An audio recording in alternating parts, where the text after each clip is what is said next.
A reverse of fortune, and this time it breaks in favor of the Washington Commanders. But that was the only bit of good news as Washington moves on from three more contributing players, which leaves the team's identity in a state of flux. Heading out of the first wave of free agency and into full-blown draft preparation, we break down the moves and the meaning on the Locked On Commanders podcast. Your daily podcast on the Washington Commanders, part of the Locked On Podcast Network. Your team every day.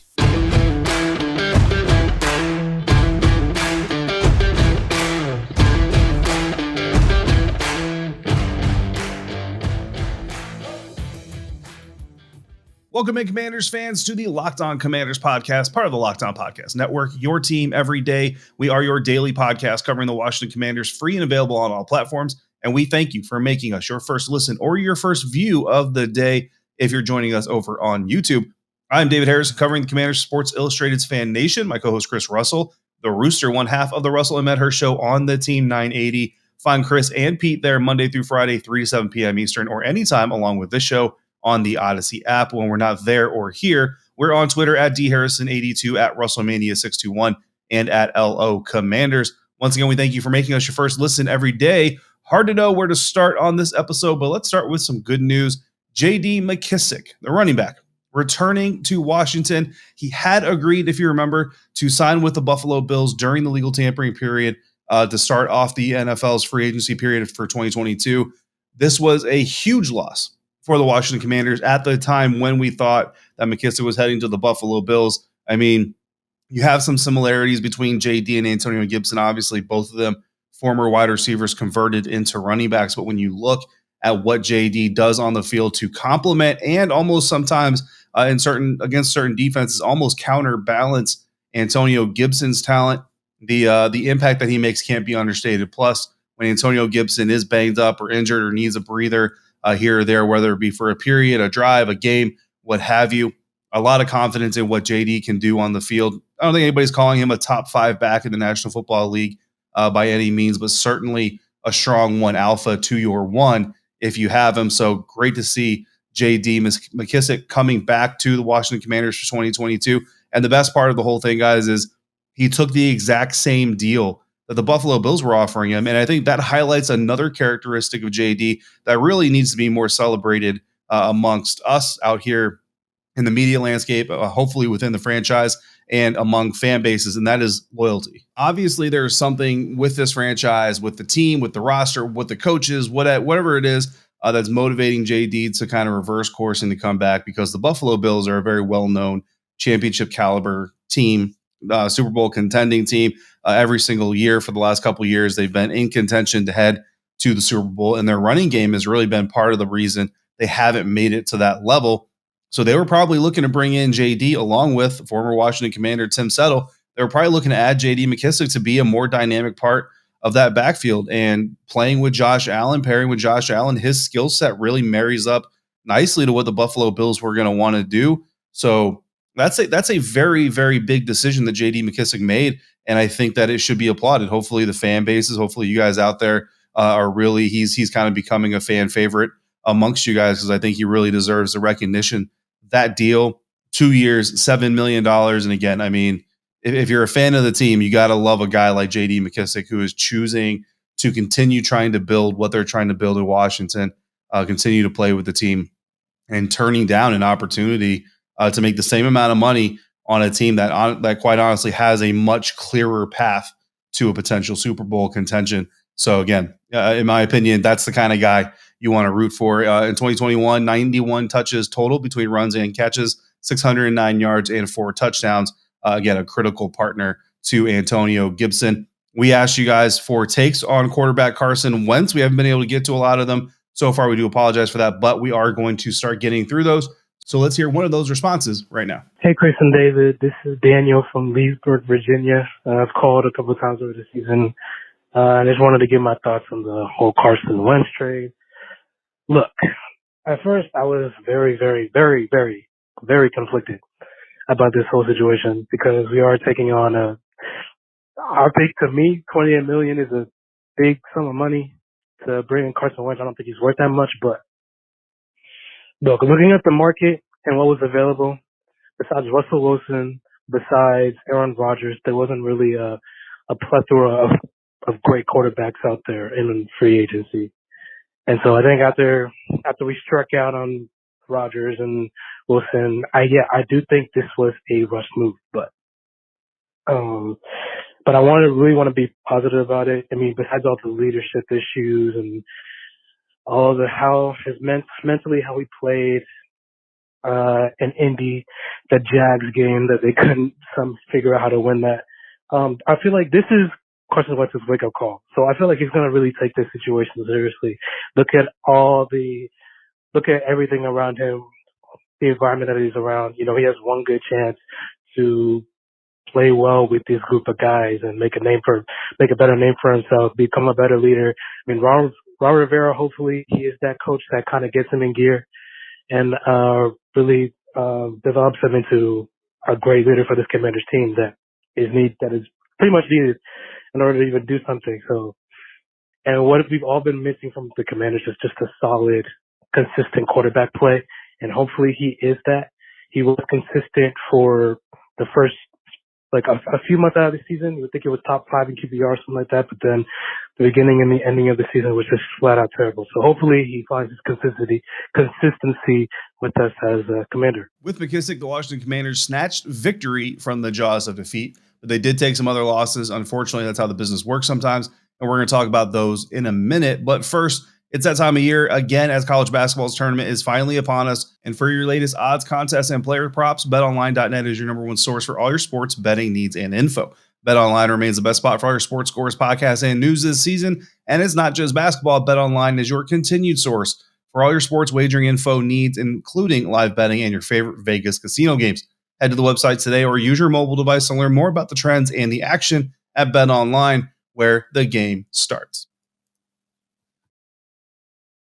Thanks again, Commanders fans, for making us your first listen of the day. Make sure you're also following the Locked On NFL podcast. Locked On experts covering the biggest stories from around the NFL every Monday through Friday in less than 30 minutes. It's free and available wherever you get podcasts. Cap management can be a pain sometimes, and it was exceptionally painful for the Commanders as they move on from Ereck Flowers, Matt Ioannidis, and Deshazor Everett. The Washington Commanders saved $10 million against the cap by cutting Flowers, who turns 28 next year, had 1 year left on a 3-year, $30 million contract, which he had signed with the Miami Dolphins in 2020. But Washington acquired him back in a trade last year, but only kept him for the one season. Again, Flowers will be a new addition for a team for the 5th consecutive year. That's pretty rough. Releasing Matt Ioannidis, which was met with a lot of negative reaction, will save the team $6.8 million against the cap for 2022. Ioannidis was originally drafted with the 152nd pick in the 2016 NFL draft out of Temple, and since then he's become one of fan favorite. He's one of my favorites, I'll tell you that right now, and a top contributor for Washington, playing multiple positions based on needs and scheme and formations and all that. More of a rotational player, not a starter. Played 73 games in 6 seasons with the team, starting in 40 of them. His best year came in 2019 when he recorded 8.5 sacks in a single season, a career high. Washington agreed to terms with Ioannidis in the 2019 offseason on a 3-year, $21.75 million extension. Obviously, that not seeing its full life cycle. He ends his time with Washington with 24.5 sacks and with 175 total tackles. Now, the Commanders did reach out to other teams looking for a trade partner before officially releasing him, since they weren't able to find one. And what this means now, among other things, that the team is sticking with defensive tackle Daron Payne. And Daron has been a name mentioned in potential trade offers. Chris and I have brought him up in trade possibilities, especially when talking about guys like Russell Wilson or potentially Deshaun Watson or Aaron Rodgers before him, when he was thought to be potentially available from the Green Bay Packers. And I mean, you can't lose Tim Settle, cut Matt Ioannidis, and now trade Daron Payne. I don't see how you can do that and expect to remain any type of successful if you're the Washington defense. So Daron Payne officially sticking around, getting rid of his contract through a trade or release or what have you would have freed up the team with for $8 million.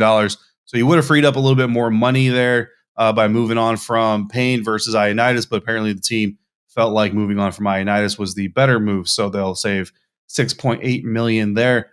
and some negativity coming from that. His agent, Matt Ioannidis' agent, tweeting out that the team basically lied straight to their face, told Ioannidis' representatives at the scouting combine that they had no intentions of moving him, that he was a part of their plans moving forward into the future. And now here you are, you find out that they've been trying to trade him. And since they couldn't trade him, they're just going to straight up replace him or release him. Perhaps, the Carson Wentz trade happened after the combine, so perhaps that had something to do with it. But honestly, you're trying to trade for Russell Wilson at that time when you say that anyway, and Russell Wilson costs more money than Ioannidis did, and potentially an extension done with Russell Wilson could have shaved some of the current year cap hit. Granted, but it is what it is at this point in time. But bad business if the Washington Commanders really did lie straight to the face of representative of a player. Speaking of bad looks, Deshazor Everett, safety, gets released with a non-football injury designation on his release due to the injuries he sustained in a vehicle accident that occurred on December 23rd of last year, 2 days before Christmas. If you don't remember, single car accident that Everett was the driver of the vehicle, lost control, left the road, struck multiple trees, rolled over. Everett was driving the vehicle and was injured, hospitalized for 4 days due to the accident. However, his girlfriend, Olivia Peters, killed in the accident. So obviously, a much worse situation. According to the police report, Everett was driving a 2010 Nissan that, again, left the road, rolled and struck multiple trees, and was traveling at least 98 miles an hour in a 45 mile per hour zone. So a bad ending to a bad story. And for Everett, who has been charged with involuntary manslaughter, not the end of the story for him, but the end of that story as it relates to the Washington Commanders. With these 3 moves, in addition to everything else they've done, in total, the team saves about $19 million. With even more salary cap savings still to come with the Landon Collins release being a post-June 1st release. If you go back to the episode where we talked about Landon Collins being released, a lot of people were reporting the salary cap savings, and it was all based on pre-June 1st, and I kind of speculated that it might be smarter if the team holds on to him from an official standpoint until after June 1st in order to save more on the cap hit than they do with the pre-June 1st release. It'll be interesting to see. Maybe it's already happening, but interesting to see if the team is going to go ahead and allow Landon to start talking to other teams. Not sure if they're going to do that or not. So again, kind of a string of bad news, right? Three other players leaving the team. You already have Tim Settle that has gone ahead and left. Bobby McCain has returned. Carson Wentz is coming in, or is officially part of the team now, and had his press conference. Chris and I will talk about that more on tomorrow's episode. A lot of Washington fans, a lot of people around Washington, not really happy on what's going on. But look, at the end of the day, we were all really happy with what happened last offseason, and it did not go well. Now this year, maybe the mojo is going to flip. We're going to be unhappy with what's happening during the offseason, and then maybe the product on the field will be better, and that'll make everybody feel better about how they felt during the offseason. If that happens, Carson Wentz probably going to be a big part of that. So before we get to our final segment of today's episode, let's take a listen in from another Washington Commanders fan talking about the Carson Wentz trade. All right, what's up, guys? It's Ryan from Virginia. Look, guys, I might have called in anyway, but David, you're basically begging me to call in where you said, like, oh, someone call in that is at least nominally pro-Wentz. And you know what? Maybe I'm too optimistic, but yeah, you know what? I'm pro-Wentz. I'm pretty young, and besides RG3, this guy is the most talented quarterback that I will have ever seen play for the Redskins, football team, Commanders, whatever. This guy's got talent. He's 6'5". Yeah, he had an atrocious season, but you know what? He's not going to have a drafted guy behind him. All he's got is Taylor Heineke, and he knows, like the rest of us, that Heineke is not a starter in this league, or if he is, he's a low-level starter. He's not going to flip out. I think Wentz is going to be okay. You know what? If it doesn't work, we can cut him after 1 year with no dead money and go for someone else, or pick someone else in next year's draft. And next year's draft is way better for quarterbacks than this year's draft. I'm not like super pro this deal, but I'm not as against as everybody else. So, thanks for taking my call, y'all. So Washington is making some moves to save money, and we can all relate, of course, to that motivation. But what the cap cutting moves say about Washington's identity moving forward, that's next on Locked On Commanders. But first, let's stay on the saving money theme, because with the ever-increasing number of makes and models of vehicles, it's literally impossible for your local auto parts store or your dealership to stock all the parts you're ever going to need and all the brands available. So you're going to get a limited access to the resources that they have available, and you're going to get them at their prices, which are going to be marked up because they're buying straight from distributors. Some distributors, like rockauto.com, they're actually dealers who will order your parts that you order from them through rockauto.com. If you think you're getting them for the same prices that they're paying, you got another thing coming. So go directly to the source. Go to rockauto.com, because why would you spend 30, 50, even 100% more for the same parts at a chain store or car dealership when you have access to a computer, you have access to a smartphone, you have access to rockauto.com, a family business serving do-it-yourselfers for over 20 years with reliably low prices for every customer, whether it's brake parts, tail lamps, motor oil, or new carpet, what have you. They've got it. Go explore their easy-to-use website today to find the solution to your auto parts need. Go to rockauto.com right now, see all the parts available for your car or truck. Right Locked On in their How Did You Hear About Us box, so they know that we sent you. Amazing selection, reliably low prices, all the parts your car will ever need. rockauto.com.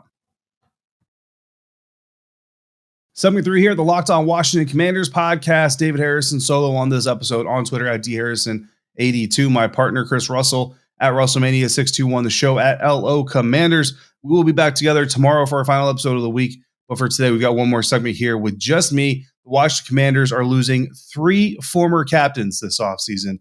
Deshazor Everett, Landon Collins, and Brandon Scherff, all moving on to new teams or new situations in separate ways. The contrast between how each of them is moving on cannot be understated. One clearly just didn't want to be with the team. Brandon Scherff not taking anywhere near a highest paid offensive lineman ever type of contract with the Jacksonville Jaguars, guarantees or no guarantees.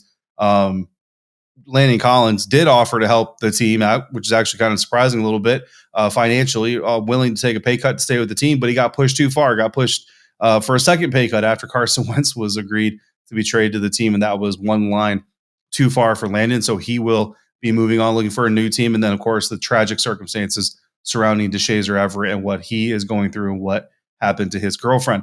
But none of those captains, as much of an influence as they were during their time, none of them really embodied the identity of the Washington Commanders, right? At least it didn't feel like they did. So what is the identity of the Washington Commanders? I think that is the question that has to start getting answered here. And whether it's Carson Wentz, whether it's Chase Young, whether it's somebody else that's going to help establish the identity of the Washington Commanders, they've got to be able to try to figure that out. Because if you don't know who you are, when you're going into battle, if you don't know who you are or what you're really capable of doing and how you accentuate the things that you do best, it's really hard to go in not knowing how to do those things or not even knowing what some of those things are and defeat somebody else who has those things kind of figured out for themselves. And I think when you look at a team like the Dallas Cowboys, so again, going back to Ron's comments at the Scouting Combine, you have to learn how to win inside your division before you can learn how to win inside the conference, inside the league, all those things. So if you're Washington and you're Philly and you're New York, you're looking up at Dallas, and as much as that pains you, that's the team at the top. For everything the Dallas Cowboys don't do, the thing the Dallas Cowboys do, and they do well, is kind of understand who they are and who they want to be. So like you have Ezekiel Elliott that a lot of people are kind of moaning, groaning over, doesn't get enough touches and all these things. The Dallas Cowboys don't want to be a run first team. They want to live and die off of Dak Prescott. So they go out there and they try to do that to the best they can, the fullest extent they can. Now, it doesn't always work out, agreed, but you know who you are. For the Washington Commanders, you go back to last season. I mean, even with Ryan Fitzpatrick, was this going to be a pass first team or a run first team? If they were pass first, is it pass first because that's just the game today? Or is it because we really believe that's our strength? Or is it because we just don't want to get Antonio Gibson banged up? Or is it going to be a defensive first team? Okay, if it's a defensive first team, what's our strength? Are we a run stopper? Are we a pass rusher? Are we a pass defense team with a really strong back end? What are we? We were supposed to be a really strong pass rushing team. That didn't really come to fruition. So once that didn't come to fruition, then once Ryan Fitzpatrick got hurt, now the unknown of Taylor Heineke comes in, you really had a team that just never got on stable footing. This year, this team needs to find some stable footing. They need to come into training camp. If you're Ron Rivera and the coaching staff and you come into training camp not knowing what you want this team to be or how you want this team to be represented, that's going to be a problem for me. And I think they need to come in and understand who they have, who they are, and what they need to do. And it starts with Carson Wentz. Carson Wentz, for as much as people give him grief, there is something that we can all hopefully agree on. And if you're being realistic, you should agree on. He is a better quarterback than Taylor Heineke. He has a better arm. He's got better accuracy. And he's got a better track record. Now, does he have some leadership flaws? Absolutely. Does he have some mental stability as far as like mental acuity in the NFL game and strength question marks surrounding him? Absolutely. But that's where the identity comes in. Are we expecting Carson Wentz to come in here and save the team, carry the team to victory, and rescue everybody? I don't think so. And if that's the case, then okay, we can work with this. And I think that's kind of, listening to Daniel, listening to Ryan, I think that's kind of the theme here. And I went on the Trap or Dive podcast recently, and I kind of talked about this very same thing. That, and Ryan, you mentioned there in your voicemail, this is a 2022 situation. Look, the Washington Commanders wanted Matt Stafford in 2021. They didn't get him for whatever reason. They didn't give up enough. They weren't willing to give up enough. Whatever it was, they didn't get him. So they went after what they felt was the second best option. They got Ryan Fitzpatrick, and the plan was Ryan for a year will reassess, readjust, and reattack the quarterback position. Ryan Fitzpatrick gets injured. Taylor Heineke comes in for a year. What you learn is you definitely need to address the quarterback position. So they go again. They go after Russell Wilson. Now, the reports are that Russell Wilson declined to waive his no-trade clause, which would lead you to think the Seattle Seahawks were willing to make the trade, potentially. So in that vein, at least you can be happy that, hey, an NFL team was willing to trade a franchise quarterback to your NFL team. The player just chose a different location, and that's really, that's just really what it boils down to it. So once again, for the second year in a row, Ron Rivera and his staff are left with the option of going to the next best option. So what's the next best option? Another veteran quarterback with some proven track record of sustainability that is a one-year marriage. This is a one-year marriage. It's an expensive marriage. It's a $28 million marriage. Got it. But it's a one-year marriage. And let's be honest, Deshazor Everett was probably always going to be off this team. Ereck Flowers probably was already kind of in that same boat. I don't think they released Ereck Flowers simply because of the addition of Carson Wentz. Ioannidis, obviously, they had plans of moving him either way. And then Landon Collins, that's a little bit of a different situation, but that player is moving on as well. So now you have a one-year situation with Carson Wentz. But if you somehow stumble into a win and you somehow stumble into a quarterback that helps you win the NFC East this year, and you can look at Carson and say, Carson Wentz helped us win the NFC East, you've already got him under contract. You're not going to have to bid against yourself to keep him. You've got him if you want him for 2 more years, to Ryan's point. If it doesn't work out, which I know a lot of people are already assuming it's not, and to a certain extent I am too, but if it doesn't work out on the field, because what I believe doesn't matter. Like Carson Wentz, make no mistake about it, Carson Wentz doesn't go out there week 1 and be like, man, probably would have thrown that touchdown, but you know what? David Harrison over at SI and at Locked On Commanders doesn't have faith in me, so I didn't either. That's not, I like me, but that's not going to be a thing that happens, okay? If Carson Wentz goes out there and flops, you move on from him next year. But this year you have a veteran option come in and compete with Taylor Heineke, be the starter, be an improved starter, at least from a physical standpoint. Mental standpoint, every failure is an opportunity to learn a lesson. So again, to Ryan's point and to Dan's point, if he's learning these lessons as he goes, hopefully we're getting the quote-unquote best version of Carson Wentz. And honestly, guys, the return to 11, the return to the NFC East, those are huge motivators. That alone could create an atmosphere where Carson Wentz puts the ego aside and sticks to the mission. So that's kind of my question, is what is the identity going to be for this team moving forward? I think that's what we need to figure out. And if Carson Wentz can survive and play within the identity, because I don't believe it's going to be our identity as Carson Wentz leads the way. No, I think it's still a defensive focused team, probably a lot of running back. You're probably going to get a bigger receiver added to this group via the NFL draft, something like that. Look for like a Christian Watson if he's available in day 2. And it's going to be shorter passes with some deeper shots because we still want to be aggressive. A lot of running back, a lot of tight end, a lot of check down. Score enough points, 22 to 24. Get us 22 to 24 points per game. Let's let the defense carry the day. That, I think, is what the identity of the team is intended to be. If they can establish the identity early and execute it and live that identity, then this Carson Wentz thing potentially could survive. But again, Carson Wentz has to be able to put his ego aside. Every failure, every stumble is a chance to get better and a little bit more humble. we'll see if we get that version of Carson Wentz right now. And I think that's why we have some reason to have hope that this thing could work.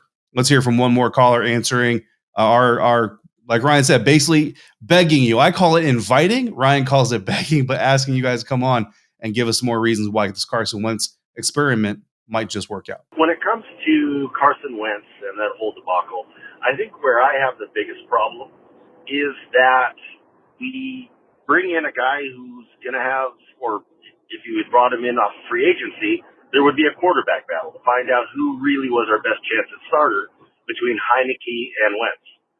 And who knows who would have come out on top. The problem is we're stuck with, let's call it $28 million hit on the salary cap. Then there's a distinct advantage for Wentz getting the starting job, even if he's not the best quarterback. You pay that kind of price tag, and when it comes down to it, Washington's going to try and save face, because what happens if you spend that much money and you end up getting a backup? So my prediction, I'll predict that by week 6, there is a change, or Wentz is on the bench, whether it's health, whether it's attitude in the locker room, whether it's just piss poor play. But that's my prediction. I think by week 6, Washington is regretting that, and get somebody else playing at quarterback at that point. But we'll see how that goes. Todd from Utah, thanks. All right, so a little bit less enthusiastic there about Carson Wentz. And look, I think, here's the thing: if Todd's prediction comes true and Taylor Heinicke or somebody else is playing quarterback for the Washington Commanders in week 6, the silver lining to this is that what you have isn't going to work. I know we've been down that road before. Like let's stop singing the same song and dancing in the same tune, and I totally get it. But at least you know what you have or what you don't have, and that's my hope. So again, if Carson Wentz plays 70% or more of the offensive snaps in 2022, then the third rounder next year going to Indianapolis from Washington becomes a second rounder. If you by week 7, by week 6, 7, or 8, if you don't know that Carson Wentz is going to be able to take is capable of taking you to the playoffs, like there can't be this. It could happen. It's possible. No, we either need to be on the path towards playoff football if I'm Washington, or you're benched. You're sitting. $28 million be damned. You're sitting, because if you spend 71% of the snaps on Carson Wentz and you miss the playoffs, you're giving up a second-round draft pick, a top 20 second-round draft pick for nothing, for essentially nothing, because you're starting right back to where you were before. So if Todd, if you're correct and Wentz is sitting on the bench by week 6, at least your team will have a second-round draft pick. So I appreciate Daniel, Ryan, and Todd for calling in, and we thank you again, all of you, for listening to Locked On Commanders podcast, making us your first listen of the day or your first view of the day if you're joining us over on YouTube. Now make your second listen, the Locked On NFL Draft podcast. Ryan Tracy and former NFL cornerback Eric Crocker bring the NFL Draft to life every day with insight and analysis on college football prospects and NFL front offices. It's free and available wherever you get podcasts, just like this one. We will be back. Chris and I will be back to react to more Washington Commanders news, including the reported addition of offensive lineman Greg Norwell. If you've got questions or topics you want to discuss in the meantime, send them in to LockedOnWashingtonCommanders@gmail.com, or call in and be a part of the show by dialing 301-615-3577. For Chris Russell, part of the Russell and Medhurst show on the Team 980 with Pete Medhurst, I'm David Harrison, writer for SI.com's Fan Nation. If you're out and about, please be safe, be kind to one another, and thank you for joining us right here on the Locked On Washington Commanders podcast.